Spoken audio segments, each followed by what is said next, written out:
Hello बच्चों। तो आज हम लोग साइंस के चैप्टर 8 रिप्रोडक्शन इन ऑर्गेनिज्म को पढ़ेंगे और समझेंगे।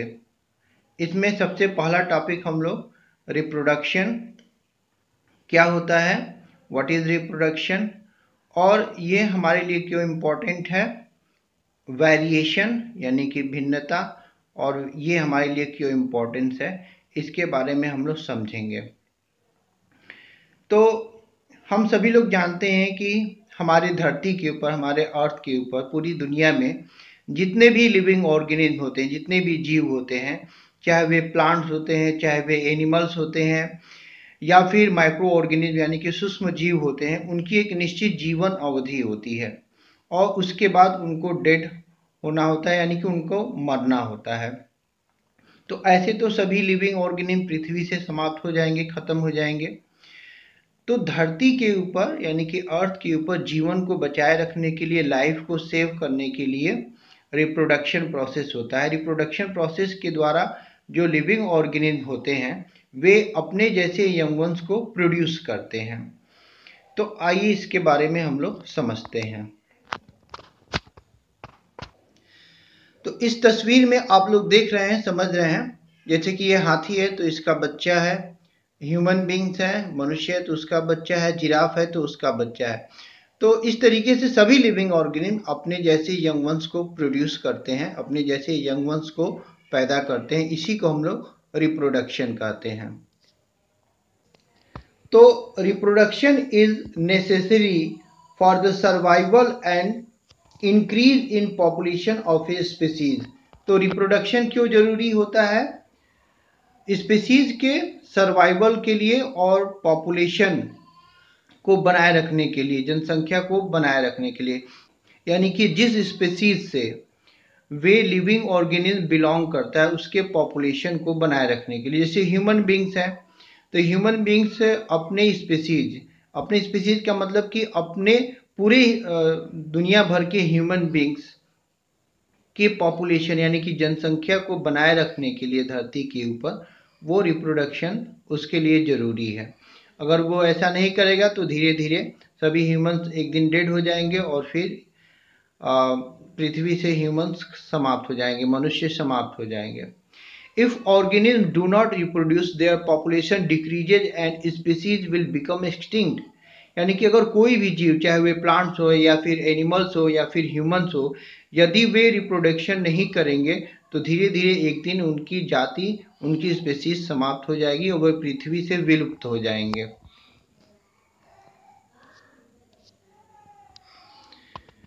नाउ इसके बाद से हम लोग देख रहे हैं, reproduction is the processes by which living organisms produce new individuals similar to themselves.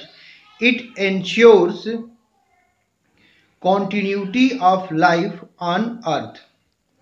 अब इसमें क्या बताया जा रहा है कि रिप्रोडक्शन का ये डिफिनेशन है, रिप्रोडक्शन की परिभाषा है। Reproduction is the processes by which living organism produce new individuals similar to themselves. It ensures continuity of life on earth. इसका मतलब ये हुआ कि reproduction is processes by which living organism produces new individual, यानी कि reproduction एक ऐसी प्रक्रिया है जिसके द्वारा लिविंग ऑर्गेनिज्म अपने जैसे यंग वंस को प्रोड्यूस करते हैं और ये it ensures continuity of life on earth. तो रिप्रोडक्शन के द्वारा क्या होता है? जीवन की निरंतरता, लाइफ की कॉन्टिन्यूटी अर्थ के ऊपर बनी रहती है. Now nucleus of the cell contains DNA, deoxyribonucleic acid, which is the hereditary material. Now cell के अंदर हम सभी लोग जानते हैं, क्लास 9 में हम लोग सेल लेसन पढ़े थे कि हम सभी लिविंग ऑर्गेनिज्म, चाहे वे प्लांट्स हो गए, चाहे वे एनिमल्स हो गए या फिर वे ह्यूमन बींग्स हो गए, हम सभी लोग सेल्स से मिलकर के बने होते हैं, कोशिकाओं से मिलकर के बने होते हैं.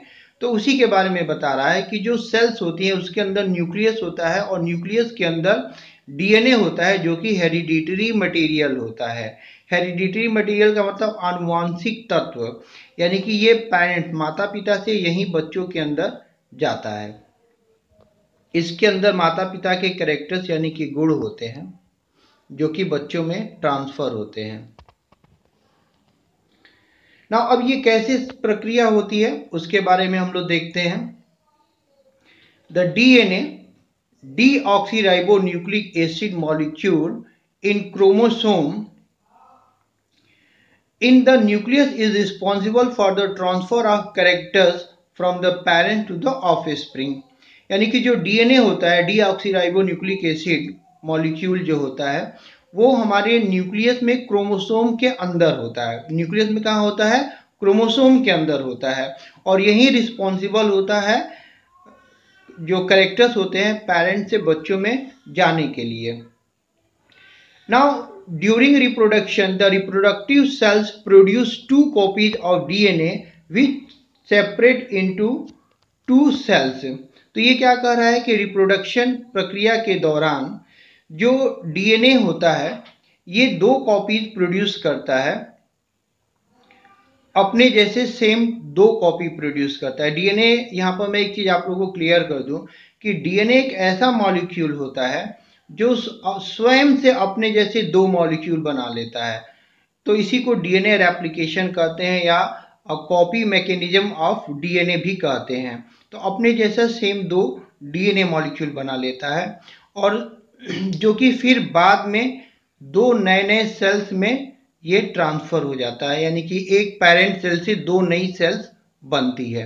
The DNA copy will be similar but not identical to each other. यानी कि जो डीएनए कॉपी होता है ये तो सिमिलर होता है लेकिन ये एक दूसरे के आइडेंटिकल नहीं होता है। So the new individuals have slight variations from their parents. तो इस वजह से क्या होता है कि जो नए इंडिविजुअल्स होते हैं वे अपने माता पिता से थोड़े से भिन्न होते हैं, थोड़े से अलग होते हैं। आप लोग देखते ही हो कि सबके घरों में यदि माता पिता के 2 बच्चे हैं, 3 बच्चे हैं या 4 बच्चे हैं तो वे 2 बच्चे या 3 बच्चे या 4 बच्चे अपने माता पिता से कुछ डिफरेंट होते हैं, कुछ दिखने में थोड़े बहुत अलग होते हैं।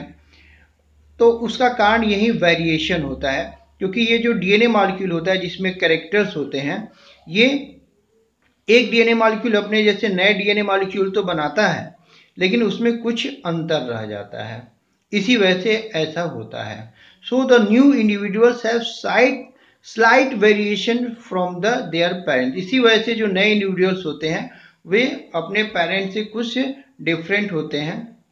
This is the basis of variations and evolution of new species.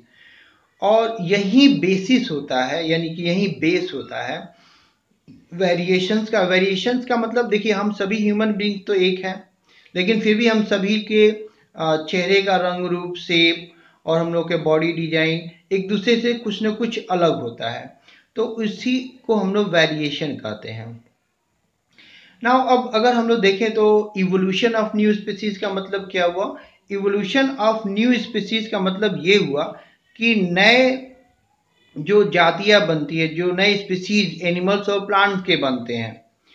जैसे कि हम सभी साइंस ये कहता है कि हम सभी लिविंग ऑर्गेनिज्म एक कॉमन एंसेस्टर, एक कॉमन पूर्वज से ही प्रोड्यूस हुए हैं। जैसे कि हम लोग पढ़ते आए हैं, सुनते आए हैं कि जो मंकी होते हैं, अलग अलग प्रकार के जो बंदर होते हैं वो ह्यूमन बीइंग के काफ़ी क्लोज होते हैं और ये कहा जाता है कि हम लोग के पूर्वज एक ही थे। तो इस तरीके से सभी इंडिविजुअल्स एक दूसरे के कॉमन पूर्वज से ही डेवलप हुए हैं। नाउ अब इम्पोर्टेंस ऑफ वेरिएशन। अब ये जो भिन्नता आती है, एक दूसरे से हम जो अलग दिखते हैं, इसका इम्पोर्टेंस क्या है? DNA copying during reproduction is important for maintenance the body designs of different organism to survive in the existing environment. ना अब ये हमारे मन में प्रश्न उठ सकता है कि भाई ये क्यों डीएनए में अंतर आ जाता है, हम लोग क्यों एक दूसरे से डिफरेंट हो जाते हैं, या हमारे धरती के ऊपर ये different different type of animals और जो प्लांट्स हैं उनमें अलग अलग स्पीसीज में क्यों इतना वेरिएशन, क्यों इतना अंतर आता है? तो उसका कारण है, क्या कारण है कि जो एनवायरनमेंट है यानी कि जो पर्यावरण जिसमें वे सर्वाइव करते हैं, जिसमें वे रहते हैं, उसमें उनका सर्वाइव करना यानी कि जीवित बचे रहना जरूरी है। क्यों? क्योंकि हमारे धरती के ऊपर कभी भी एनवायरनमेंट एक जैसा नहीं रहता है, इसमें हमेशा परिवर्तन होता रहता है। तो जो लिविंग ऑर्गेनिज्म, जो जीव इस परिवर्तन में अपने आप को ढाल लेता है वो सरवाइव कर पाता है, जो नहीं ढाल पाता है वो सरवाइव नहीं कर पाता है। तो वेरिएशन की वजह से क्या होता है, भिन्नता की वजह से क्या होता है कि हमें एनवायरनमेंट में होने वाले चेंजेस के प्रति रेजिस्टेंस यानी कि अपने आप को ढालने में ज़्यादा मदद मिलती है। उसी के बारे में ये कह रहा है कि DNA copying during reproduction is important for maintaining the body design for different organism to survive in the existing environment. तो ये कह रहा है कि अलग अलग जीवों के लिए ये जो एनवायरनमेंट में चेंजेस होते हैं या जो एनवायरनमेंट मिलते हैं उनके बॉडी डिजाइन को उस एनवायरनमेंट में ढालने के लिए ये भिन्नता जरूरी होती है। But the environment is constantly changing due to changes in the temperature. लेकिन इसमें यह कह रहा है कि एनवायरनमेंट जो होता है वो कॉन्टिन्यूसली चेंज होता रहता है, क्योंकि टेम्परेचर में, तापमान में परिवर्तन होता रहता है, क्लाइमेट जलवायु में परिवर्तन होता है, वाटर लेवल, समुद्र का लेवल, पानी का समुद्र के अंदर लेवल बढ़ता रहता है, घटता रहता है, या नदियों में बढ़ता रहता है, घटता रहता है। If organism can not adjust themselves to the changes in the environment then their species will become extinct। यानी कि अगर ऑर्गेनिज्म यानी कि जीव यदि अपने अंदर चेंजेस नहीं लाएंगे तो फिर वो क्या हो जाएंगे, विलुप्त हो जाएंगे। बदलते हुए जो एनवायरनमेंट है उसमें वे विलुप्त हो जाएंगे। If there are variations in some individuals of a species they may be able to survive the changes in the environment। तो ये कह रहा है कि अगर एक ही स्पीसीज में यानी कि एनिमल्स के एक ही स्पीसीज में यदि अलग अलग प्रकार के वेरिएशन के जो एनिमल्स है वे अगर एनिमल्स या ऑर्गेनिज्म यदि पाए जाते हैं तो वे सरवाइव करने की कैपेसिटी रखते हैं। So variations in species is necessary for the survival of different species and for the evolution of new species. तो ये क्या कह रहा है कि ये जो वेरिएशंस हैं ये जरूरी हैं नए स्पीसीज के बनने के लिए और एनवायरनमेंट में सरवाइव करने के लिए। नाउ तो यहाँ पर एक जैसे एग्जांपल दिया गया है, if a population of reproducing organism were suited to a particular niche and if the niche were drastically altered the population could be wiped out. तो ये क्या कर रहा है, नाइची का मतलब होता है कि एक पर्टिकुलर एरिया में रहने वाले लिविंग ऑर्गेनिज्म जो एक दूसरे के ऊपर डिपेंडेंट होते हैं भोजन के लिए और आवास के लिए, शेल्टर के लिए। तो ये कह रहा है कि अगर किसी एक पर्टिकुलर एरिया में रहने वाले जो एनवायरनमेंट होता है यदि उसमें अचानक से चेंज होता है यानी कि परिवर्तन होता है और उसमें यदि अलग अलग प्रकार की इंडिविजुअल यानी कि अलग अलग प्रकार की यदि स्पीसीज नहीं रहते हैं तो फिर क्या होता है कि एक ही प्रकार की स्पीसीज या एक ही प्रकार की इंडिविजुअल यदि रहते हैं और यदि वो बदले हुए एनवायरनमेंट में अपने आप को नहीं ढाल पाते हैं तो वे सभी के सभी खत्म हो जाते हैं, समाप्त हो जाते हैं। However, if some variations were to be present in a few individuals in these populations, there would be some chance of them to survive। हालांकि यदि उनमें अगर कुछ इंडिविजुअल्स ऐसे होते हैं जिसमें वेरिएशन होता है यानी कि वे भिन्न होते हैं और वे अपने आप को बदले हुए एनवायरनमेंट में ढाल ले जाते हैं तो फिर वो बच जाते हैं। फॉर एग्जाम्पल यहाँ पर दिया गया है, इसमें क्या दे रहा है, इसमें एक एग्जाम्पल दे रहा है और एग्जाम्पल क्या दे रहा है कि if there were a population of bacteria living in temperate waters and if the water temperature were to be increase by global warming most of the bacteria would die. यानी कि temperate water का मतलब कि ठंडा पानी होता है, यानी कि अगर कुछ बैक्टीरिया का पॉपुलेशन है जो कि उस ठंडे पानी में सरवाइव कर रहा होता है यानी कि उस ठंडे पानी में रह रहा होता है और यदि ग्लोबल वार्मिंग के कारण यानी कि जो वैश्विक टेम्परेचर बढ़ रहा है हमारी धरती के ऊपर उसके कारण यदि वाटर का टेम्परेचर बढ़ता है तो बढ़े हुए वाटर के टेम्परेचर में तो वे बैक्टीरिया नहीं जिंदा रह पाएंगे, नहीं सरवाइव कर पाएंगे, most of these bacteria would die, ज़्यादातर इसमें से बैक्टीरिया जो है वे मर जाएंगे। But the few variants resistant to heat would survive and grow further, लेकिन उसमें मौजूद कुछ अगर वेरिएंट ऐसे होते हैं बैक्टीरिया के जो कि थोड़े से बढ़े हुए टेम्परेचर में हीट रेजिस्टेंस कैपेसिटी उनके पास होती है, तो वे सर्वाइव कर जाते हैं। वेरिएशंस इज दस useful for the survival of the species over time. तो इसी वजह से जो वेरिएशन होता है वो जरूरी होता है धरती के ऊपर स्पीसीज के सर्वाइवल के लिए। तो ये एक बेसिक कॉन्सेप्ट रहा रिप्रोडक्शन के बारे में। रिप्रोडक्शन प्रोसेसेस कैसे होता है, उसका बेसिक कॉन्सेप्ट क्या है। वेरिएशन यानी कि हम सभी जीव एक दूसरे से क्यों भिन्न हैं और ये क्यों जरूरी है, इसके बारे में आप लोगों ने समझा। इसके बाद से इसके नेक्स्ट टॉपिक और पढ़ाई लिखाई से संबंधित सभी चैप्टर्स और वीडियोस को देखने के लिए आप लोग मेरे चैनल को लाइक कीजिए, सब्सक्राइब कीजिए और इसे अपने दोस्तों में अधिक से अधिक शेयर कीजिए और बेल आइकन को प्रेस कर दीजिए ताकि नेक्स्ट जो भी वीडियो आएंगे उसको आप देख सकें और दूसरे क्लास के भी बच्चों को बता सकें।